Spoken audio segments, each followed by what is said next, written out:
दुनिया के अहम शाहकारनि मां हिकु आहे। हिन बैराज जी तामीर जो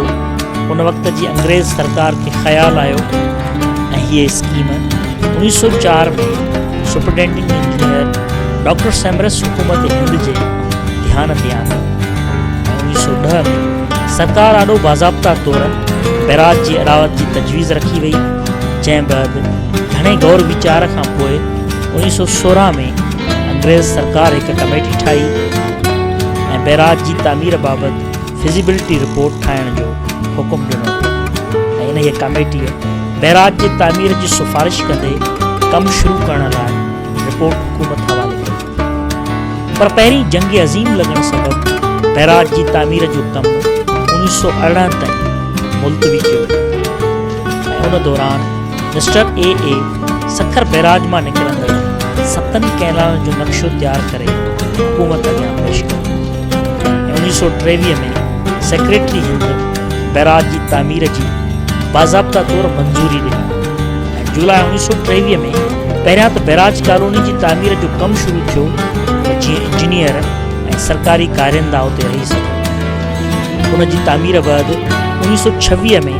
सखर बैराज जी तामीर जो कमु बाक़ाइदा शुरू थी वियो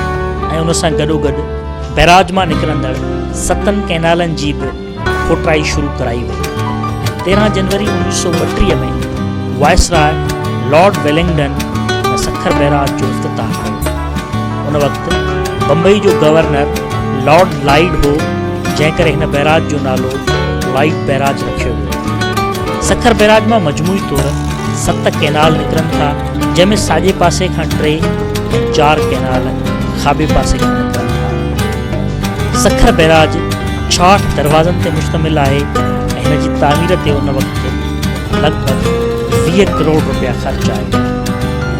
ऐं 1932 में तामीर थियल सखर बैराज खे हिन वक़्तु 81 साल गुज़री चुका आहे। आबपाशी माहिरनि जो चवणु आहे त सखर बैराज जे 60 सालनि ताईं गारंटीअ वारे वक़्त खां लॻभॻि 20 साल वधीक गुज़री विया आहिनि ऐं 1984 में सखर बैराज जे हिकु दरवाज़े जे टुटी पवण बैदि 2004 में दरवाज़नि आॾो पियल खॾनि तोड़े 2010 वारी वॾी ॿोॾि सबबु बैराज खे काफ़ी नुक़सानु पहुतो आहे ऐं उन्हनि नुक़साननि खे तोड़े बैराज जी मुदत खे नज़र में रखंदे आबपाशी माहिरनि ते ॿधल टीम जोड़े परॾेही कंपनियुनि सां गॾु सखर बैराज जी मरम्मत ऐं पाणी असुल 15 लख क्यूसिक्स वारी गुंजाइश ते आणण लाइ फिजिबिलिटी रिपोर्ट ठाहिण ऐं मॉडल स्टडीअ लाइ